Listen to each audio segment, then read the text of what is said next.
This Maria might be my favorite character in the game gameplay-wise, because she could just fly through the air. Like, look at this.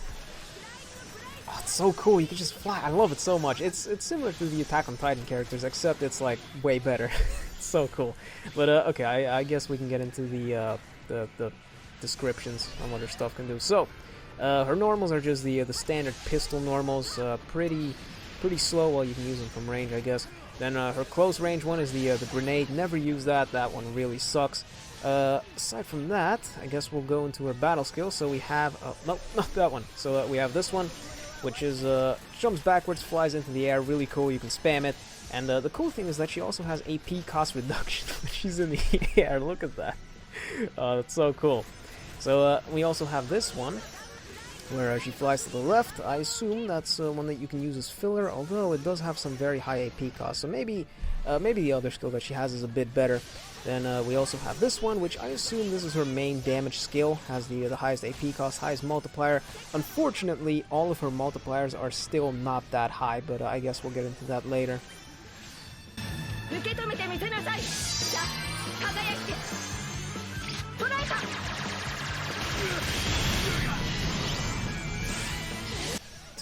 I love the rush too, frickin' Trills of Cold Steel Collider Force. So, I guess with this I could probably do a normal combo like that. I don't really know how well you could combo with her, because the thing is she does need to reach some very high skill chains, and her AP costs are very high, so I don't know how you can do that unless you use the very low AP cost skill. I guess you could do that. Well, I'll have to figure something out, but we did it.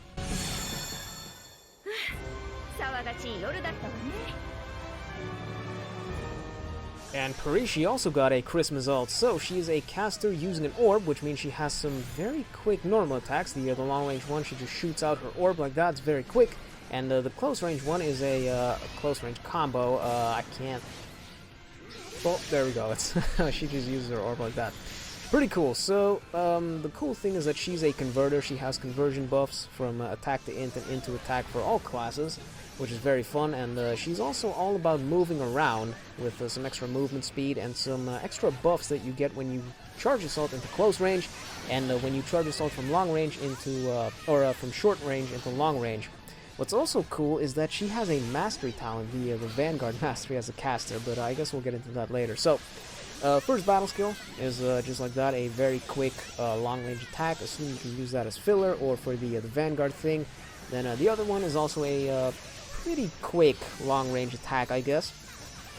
Pretty cool. And she has two close-range attacks. I can't show off the other one, but it's like the normal close-range claw combo. So it's just a very long animation, but this is the other one. So on to rushing.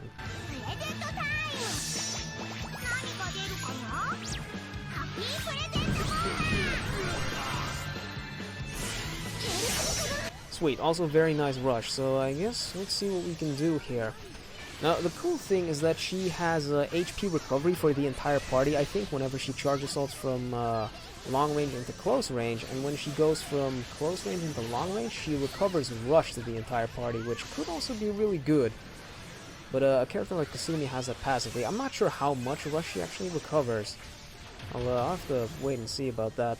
Her Vanguard is pretty much the same as the attacker one, so she doesn't take any damage when she charge assaults into close range from long range.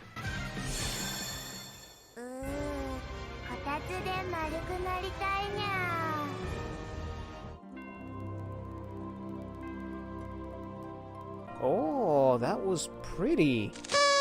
So, welcome back to Star Ocean Anamnesis. Today we got a lot of new gacha characters, so I guess for some people that means RIP Wallet. The only one that I'm really interested in now is a new Maria. She looks cool as hell, like I've probably said before. And the Christmas Clare, I don't know about that, but I guess we'll start with the first thing, the Crow Awakening. So the normal Crow was, I guess, an attack buffer with some damage output. I didn't really like him because I just didn't like his skill set. He had the standard dual sword setup, no special attack, which kind of sucks, but it does look like they gave him one now. His first talent is a 35% unconditional party-wide attack buff, which goes up to 70% for everybody who's at full HP, and it's a 45% attack buff for every attacker in the party, which goes up to 80% whenever they're at full HP. Then the second talent is a 50% crit chance buff for everybody who's behind the enemy. His third talent is still the exact same. Talon Pierce and Twin Zapper get some extra damage, or a Tri-Zapper, I mean. Then his fourth talent is now a 200% AP on normals whenever Crow's at full HP. Then his new talent is a lifesteal for the entire party whenever they're behind the enemy for 15%.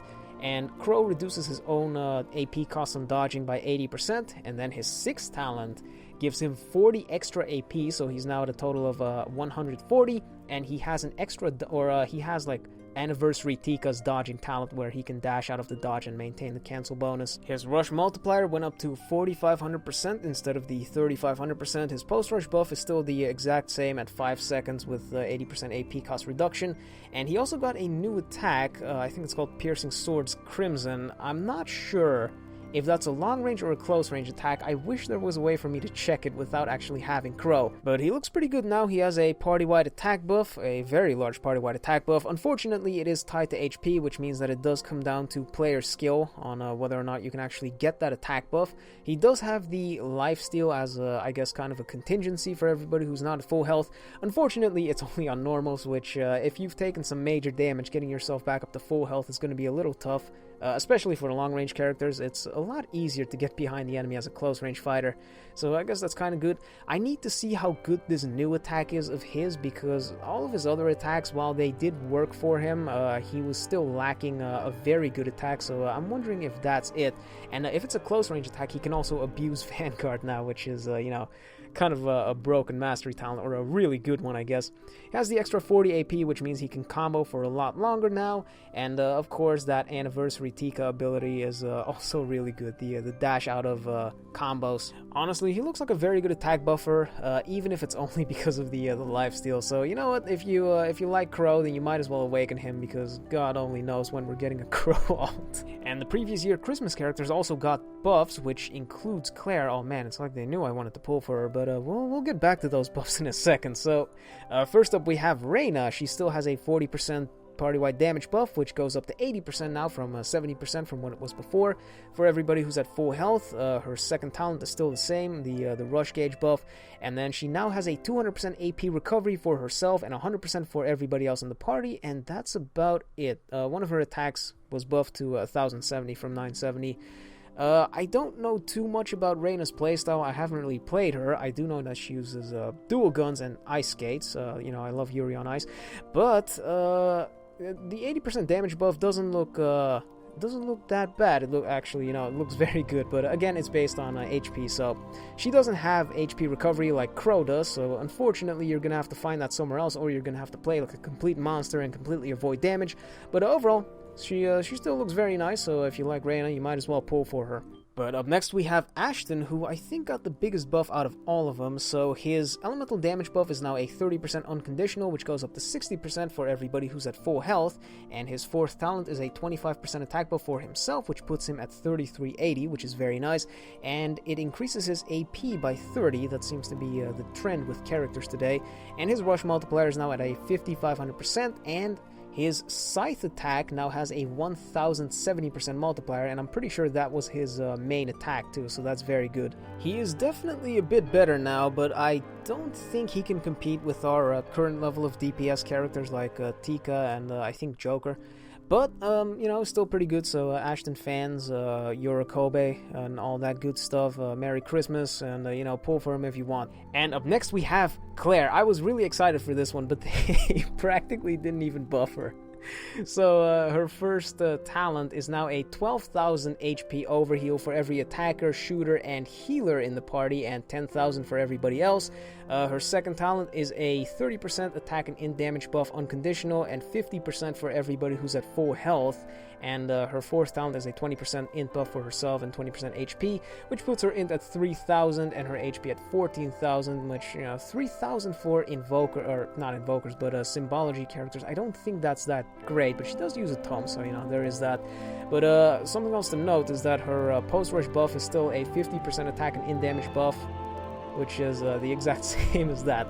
But one of her skills did get buffed to 1060, so that's nice. The new 12,000 HP buff is not much better than the 10,000. It could save your life, but I very much doubt it will. So, unfortunately, Clare still not that great. We have better healers, but, it's Clare. I'm definitely going to pull for her. And I guess with Ashton, too, the 60% elemental damage buff is also not that great, considering that we're getting 50% elemental damage weapons now, so an extra 10%, while it does help, it's not that big of an increase, which is I guess why they focused on his DPS instead of his buffing now. And then on to the new event. Oh wow, it looks so weird seeing 2020 there. So we have Maria and Pericci both here with the Santa sock as our currency, so I guess we'll look at both event weapons. The pistol is all about increasing your single target damage by 20% and giving you some extra AP recovery, and the orb is about int damage and some damage reduction. Both suck. Highly recommend you transmute them or just don't use them.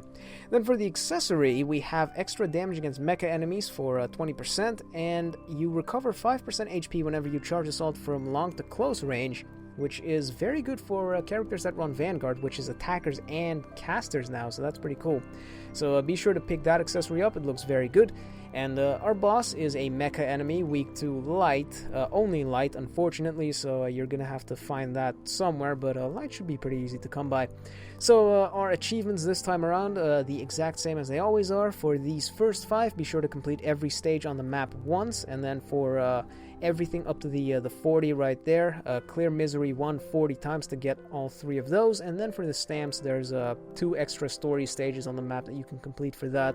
Then the small limit breakers, collect 700 Santa socks every day to get 3 small limit breakers from your achievements. And oh right, the mastery scroll. Seeing as how we're getting a lot of new characters with masteries, be sure to pick those up because they make inheriting those mastery talents a lot easier, or I guess a lot less expensive.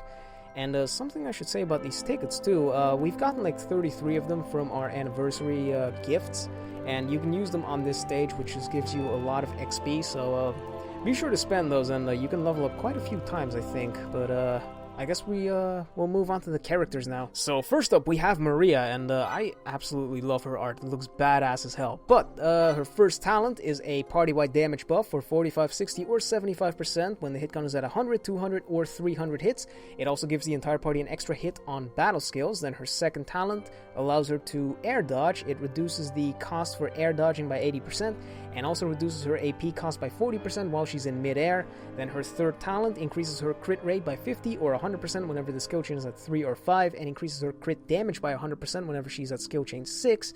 And then her last talent increases her attack by 30% and by a further 20% when the hit count is above 200. And her Rush Holy Knight device has a 5500% attack multiplier, and as a post-rush buff it increases the hit count by 100 hits and increases attack damage for the entire party by 50% for 20 seconds. And as is the case with dual guns, her attacks move her around a lot, or in Maria's case, she gets ready for liftoff. Unfortunately, they have some very low damage multiplier, so that kind of sucks, and their AP costs are also very high. And her attack stat is sitting at 3200, which is pretty good. So she's meant to be a carry, kind of like Idol Sophia, except she's a lot more selfish than Idol Sophia. Her only party-wide buff is the party-wide damage buff, and I guess the extra hit on skills. A 75% party-wide damage buff is very good, but it's tied to a steep 300 hit count, but luckily she does have some decent hit counts on those 2 attacks. And she is a sharpshooter, so she can run multi-lock, so hopefully you should be able to increase the hit count very quickly, and the extra hit on skill should help as well.